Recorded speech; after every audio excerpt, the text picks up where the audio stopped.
Hi everybody, my name is Mark Bertig, Vice President and General Manager of Renda Broadcasting and your hometown radio stations, sitting here with State Senator Don White. And State Senator, not for too many more weeks, through February 28th. Senator, yesterday on January 29th, you announced on the State Senate floor you're going to be resigning from your post, which has 1.5 years remaining. Why now? You come to your point of as somebody described to me, the Peter principle, where you reach your level of incompetence. And my health has not been good. I've had some disenchantment with the political climate over the last few years. And that flame that I had when I went there as a 50-year-old has pretty much extinguished. And I knew that, I was doing a disservice to the people. I handed everything over to Joe Pittman, and I needed a nap in the afternoon. I just lost a lot of energy, and my health issues have got to take a priority. Well, that's understandable. And you mentioned during your remarks yesterday, and kind of touched on that now, how different things are now as compared to when you first started in 2001. I'm sure some of the changes have been for the better, but some certainly have not. Can you talk to that point and maybe compare how government is working now in 2019 compared to rolling back that clock 19 years ago? That was a time where if you were newly elected senator, you were basically welcomed, but at the same time, sit in the back, because that's where you're going to be seated. Sit in the back, sit and listen, be seen, not heard, and suck everything in you can, and keep your mouth shut and absorb and learn. And I followed that pretty well. Today, and first of all, the average age of the senators in that chamber at that time was about 62 to 3 years of age.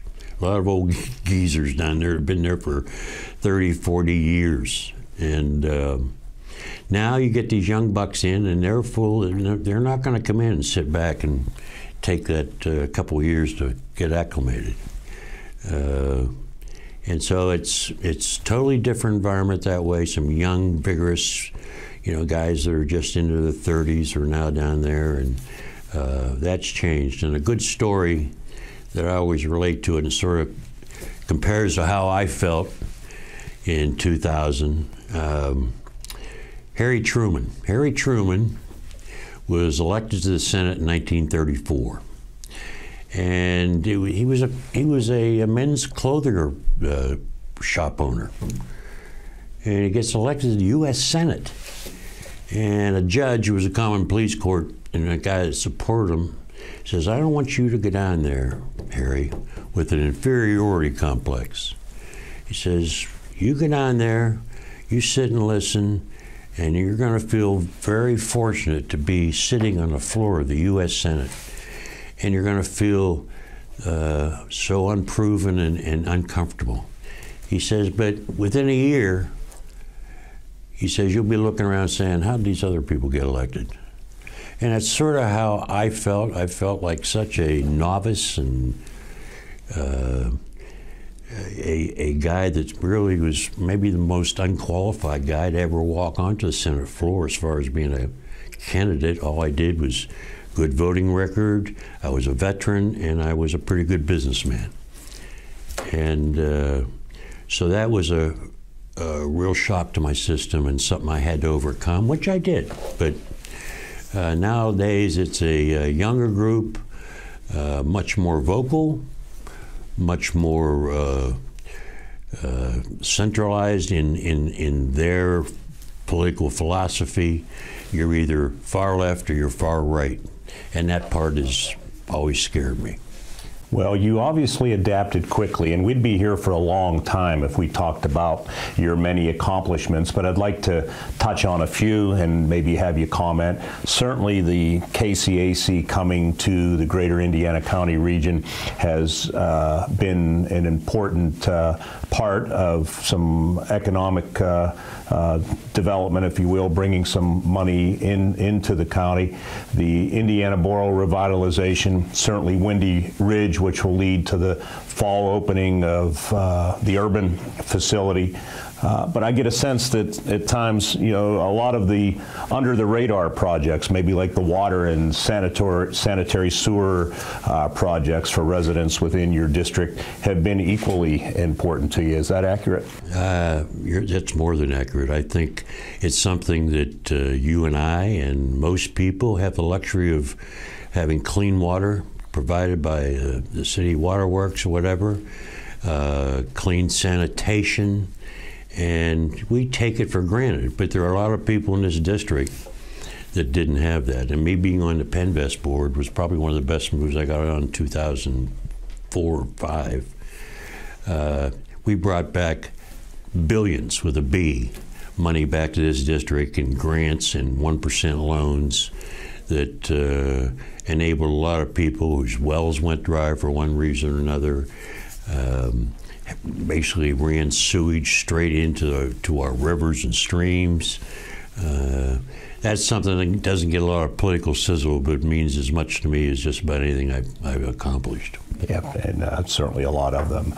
On a personal note, when you first walked in today, we had our staff on the second floor greet you, gave you a nice round of applause, and I told them a story on a personal note. Again, a project that you helped me with in my home school district of Homer Center when we were trying to put what is now First Commonwealth Field on a bigger scale. We needed lights, we needed to expand it, and to do that, we needed money. And we got it done, and we had an opening event down there that you participated in, because without you, it wouldn't have happened. And several years later, another grant for water project down there, and some other activities that are still going on between now and the end of June to wrap up that grant. But I was kind of surprised. I remember reading in the newspaper, and I didn't realize, because everything was going along pretty smoothly. And yeah, I paid a few visits, made a few calls, and quote in the paper was, there were times I was ready to knock Mark in the snots.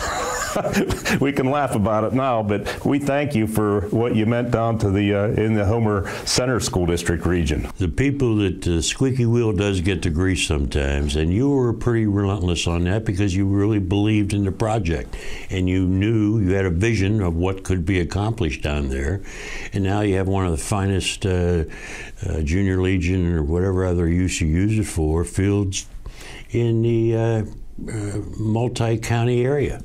And it wouldn't have happened without people like yourself, and that's how things get done, joining together and all pulling on the same end of the rope. And that's what it takes. And I've had other people that were just pounded me and pounded me. You did it in a nice way. Others weren't so nice, but I'm glad my nose is intact. Yeah, well, I've come close to having my nose broke a few times too. But that's what it takes. It takes a team effort. I mean, if I have one constituent that comes to me and say, hey, this is what I want to do, well, fine. Go show me your team and bring it forward, and then we'll take it on. But I need to have consensus. And you rounded up the people. You pushed the effort, you set the tone for the entire project, and we achieved success. It took quite a while. Nothing happens overnight, but you got it done, and that's a tribute to you. Well, this is about you and what the tribute to you with what you've done. But what struck me at your press briefing at Rustic Lodge, you very humble with some of your many accomplishments, but you almost, well, you did. You came across the losses maybe that came along the way, hit you harder than the wins, right? And whether it was property tax reform, and we could go on from there, highways, pension reform. Talk to those points, Senator. Well, that's been the most frustrating. Property tax has been an issue. In fact, Armstrong and Indiana County were basically the founders of the movement to find a better way to pay for our schools. And I had some personal experiences that hit me right upside the head that showed me that Yeah, it's not right. You have people in their home for 40, 50 years. Their mortgage has been paid off for a decade, and they're retired on a very strict fixed income. And I've seen those people. In my case, that I personally met with was two retired teachers who retired in the 80s, in their 70s. And they're having to leave their home of 55 years to because they couldn't afford property tax and the school tax in particular. So that makes no sense to me. Now, total elimination is something that, you know, I came within one vote in 2014 of getting that passed, but I lost, and that's something that I'll continue to fester on, that I'll continue to support, and it might not get all the way to total elimination, but we got to do something to help, especially our retired folks, to make sure they can stay in their home. The road issue, you know, we were positioned really well. I mean, I've always felt that we needed to have a 4-lane limited access highway from Indiana to Katanning to attach us to Route 28 and open up the west to us.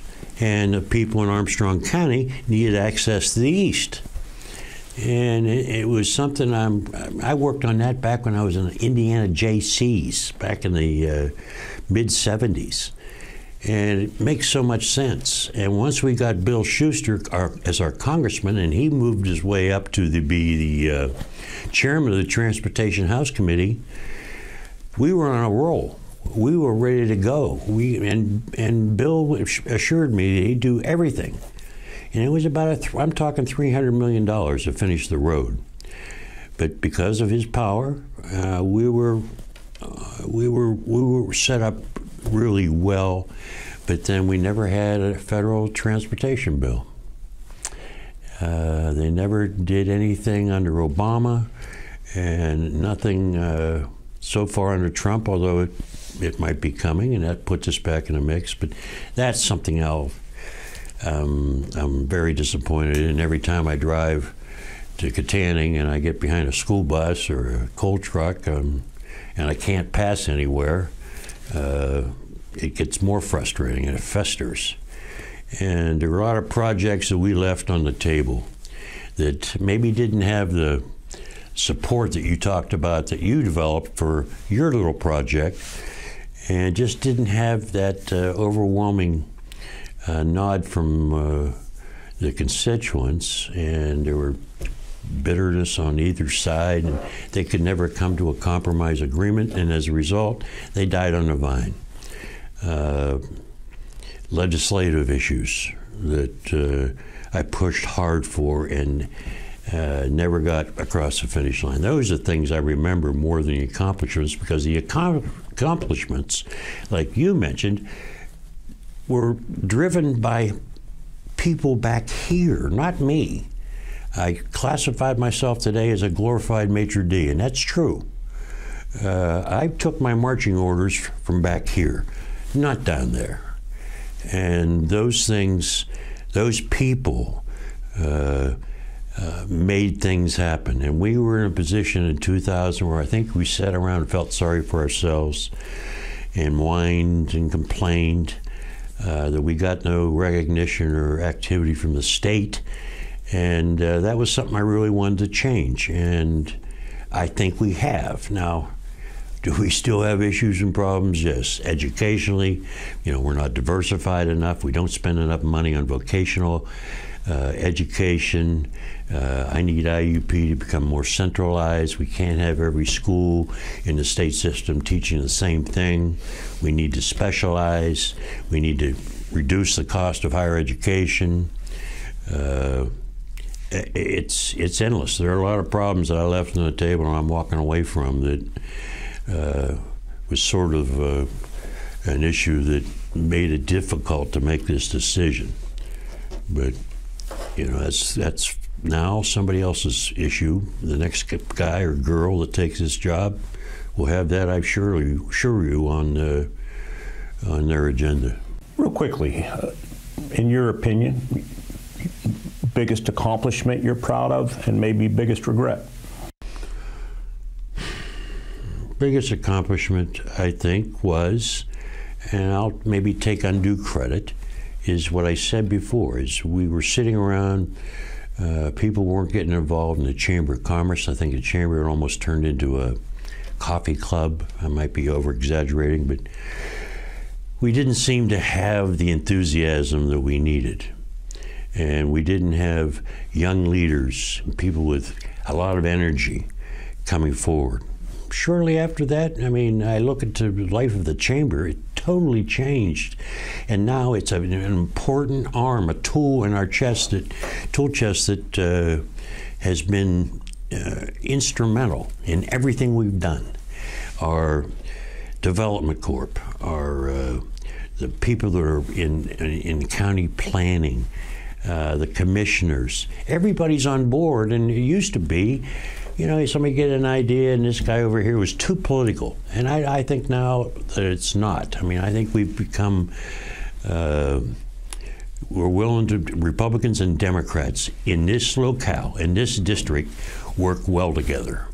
I look at the leadership in the commissioner's office in Indiana, Armstrong, Butler County. That's been the case. I mean, they're out working. It doesn't matter if there's a D or an R. We've been able to overcome that and work together no matter what your registration is. Senator, when you go through 19 years like you have, you're going to have leadership changes at the top. I'm talking about governor. You know, I'm talking about people like Tom Ridge and Mark Swiker and Ed Rendell and Tom Corbett and now Tom Wolf just reelected.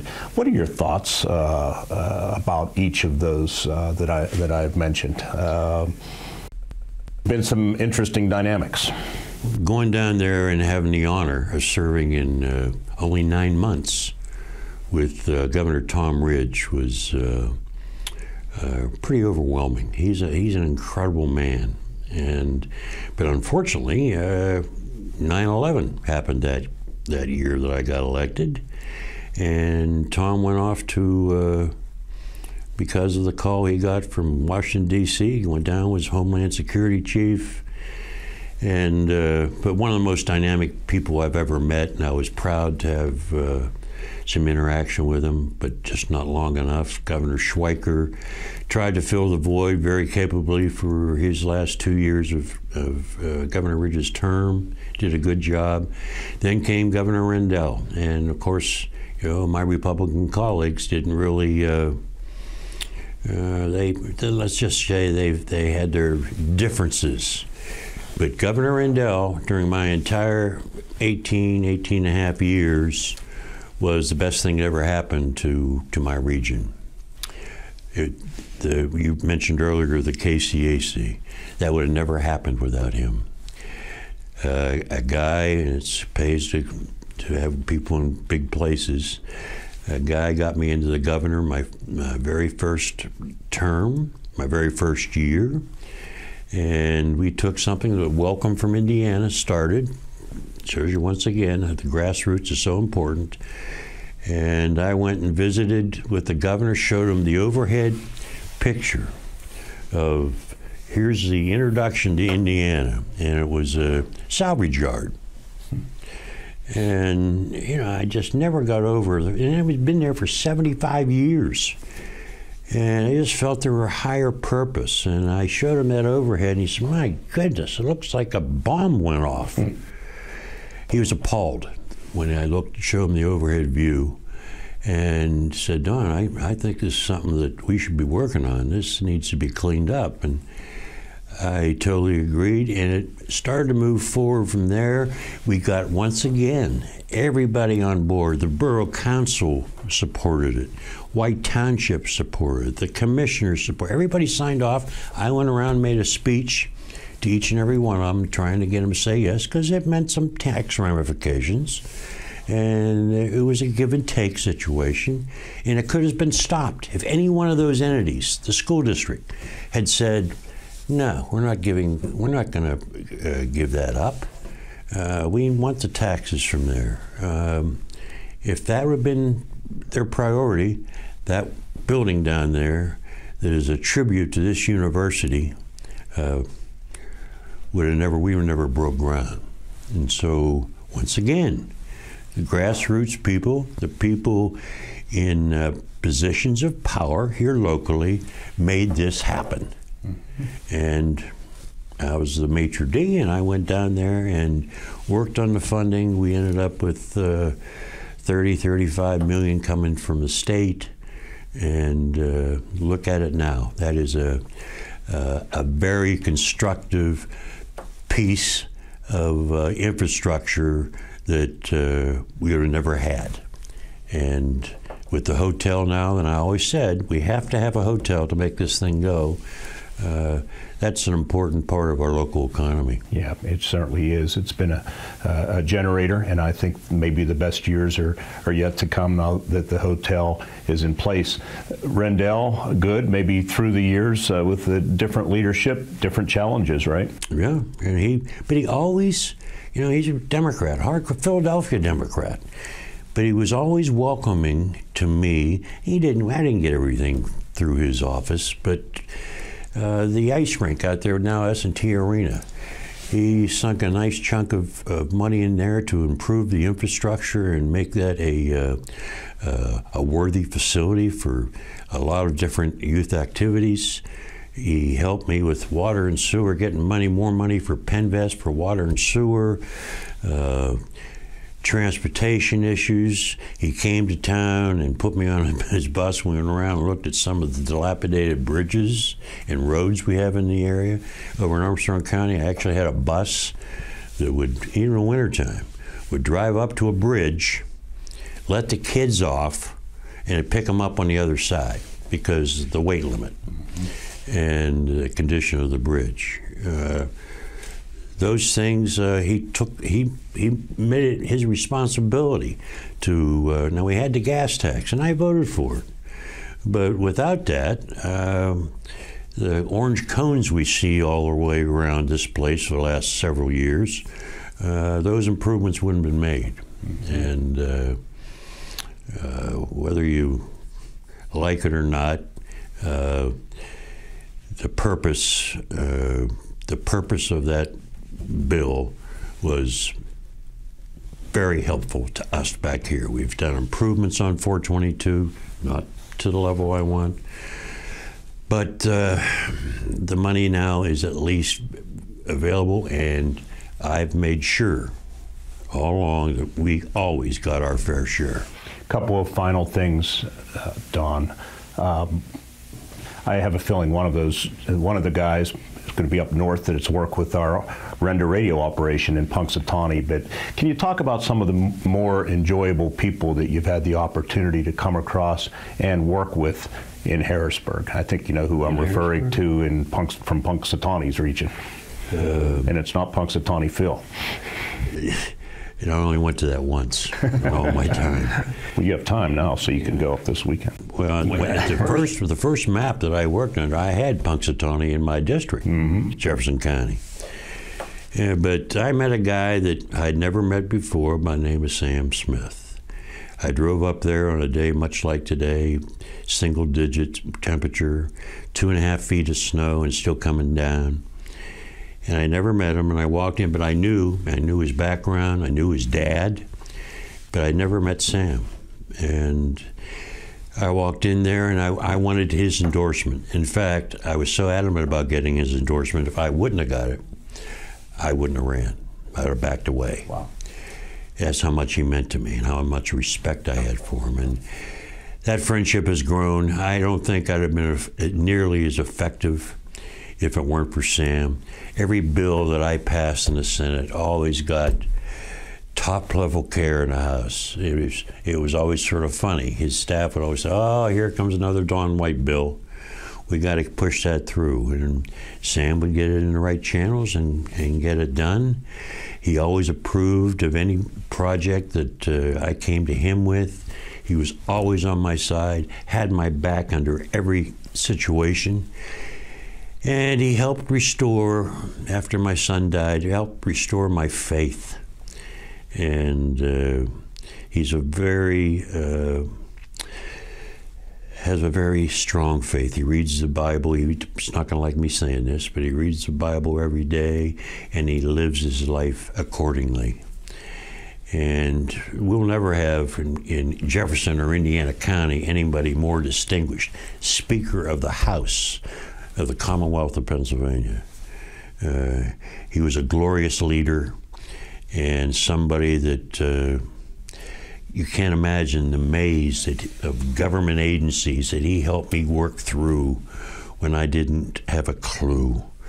And I'll be forever grateful, and I look at him as a brother and somebody that I dearly, dearly love.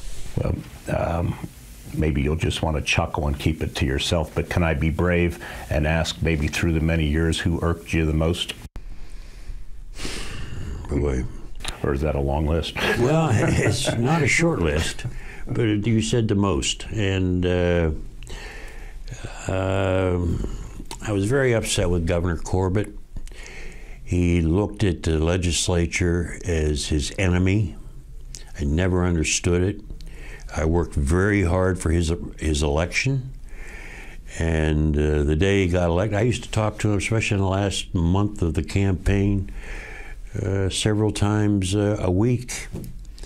And the day he got elected, he changed his cell phone number. And he wanted really no part of the legislature. He thought we were all a bunch of lazy crooks and treat us as such. Never opened up any kind of dialogue with any of us. Just remained up in his ivory tower and sent down edicts that without ever coming out and raising a flag for the issue. We could have had school choice. We could have had a transportation bill back then. We could have had true pension reform, not this cartoon settlement we pat ourselves on the back for, which means nothing. We could have had all those things. We had the majority in the House and Senate, but it was just so disappointing. He was a great man. I really thought his character was above and beyond, but he just didn't have he was a great attorney general, but he was a lousy governor. Finally, what thoughts do you have for the citizens of the 41st District as you wind down your final weeks as state senator? I'm encouraged. I'm really pro 41st District. I think we've made advances, but there's still a lot of issues, and I touched on them earlier on. But as long as we continue to develop good young people who have a commitment to their communities, and that's the key. Commitment to their communities, willing to give of their time and sacrifice their time for the betterment of all, we're in a good place. We lose that, and we'll go back to the back of the bus again. This is something that needs to be moved forward. My successor, whoever that man or woman is, need to understand where we've been and where we're going. And that's sometimes a difficult challenge. You have to surround yourself with good, smart people, and I'm proud of the fact that I did. And those people are leaders. My staff were incredible. Your staff makes you or breaks you. Whether you like it or not, the most important job we have is constituency service. Helping out that guy with the license plate, helping him out with renter rebate. The road into my office, we wore out 2 carpets. We have people coming in to get help on issues that, on a grand scale, no big deal, but to that person, most important issue they had, and they wanted our help.